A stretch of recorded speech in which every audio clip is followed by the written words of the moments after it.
யோசேப்பு தன் சகோதரர்களை இன்னும் ஒரு முறை சோதிக்க முடிவு செய்தான்.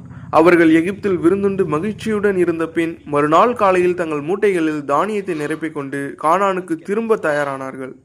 யோசேப்பு தன் வீட்டின் மேலாளரிடம் ரகசியமாக ஒரு கட்டளையிட்டான். அவர்களின் மூட்டைகளில் தானியத்தை நிரப்பவும், அவர்கள் கொண்டு வந்த வெள்ளியையும் மீண்டும் அவர்களின் மூட்டைகளில் வைக்கவும், மேலும் என் வெள்ளி கோப்பையை இளையவனான பென்யமினின் மூட்டையில் வைக்கவும் என்றான். அவர்கள் நகரத்திலிருந்து சிறிது தூரம் சென்றபோது யோசேப்பு மேலாளரிடம் அவர்களை விரைவாக துரத்தி சென்று, நீங்கள் நல்லதுக்கு பதில் கெட்டதை செய்தீர்கள், எங்கள் எஜமான் குடிக்கும் கோப்பையை ஏன் திருடினீர்கள் என்று கேள் என்றான்.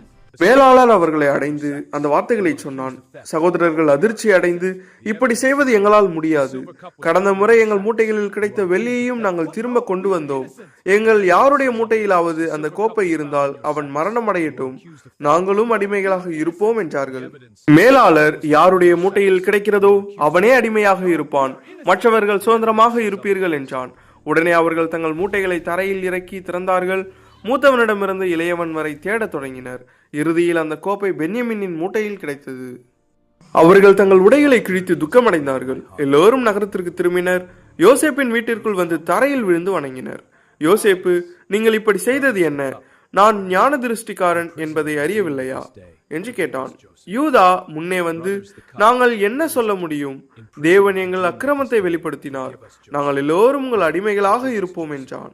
ஆனால் யோசேப்பு அப்படியல்ல, கோப்பை எவனிடத்தில் கிடைத்ததோ அவனே என் அடிமையாக இருப்பான், மற்றவர்கள் அமைதியாக உங்கள் தந்தையிடம் திரும்புங்கள் என்றான்.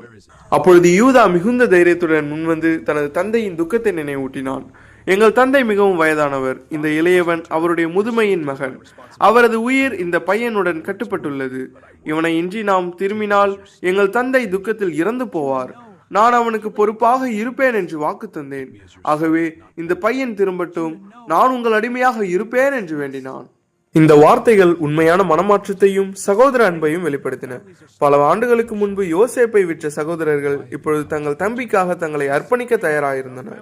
இதுவே யோசேப்பின் சோதனையின் உச்சமாக இருந்தது. இந்த அதிகாரம் நமக்கு கற்றுக் கொடுப்பது என்னவெனில், உண்மையான மனமாற்றம் செயல்களில் தெரியும். ஒரு காலத்தில் தம்பியை விற்றவர்கள் இப்பொழுது தம்பிக்காக தங்களை தியாகம் செய்ய தயாரானார்கள். தேவன் சோதனையின் மூலம் மனதை மாற்றுகிறார், பழிவாங்க அல்ல, மாற்றத்தை காணத்தான்.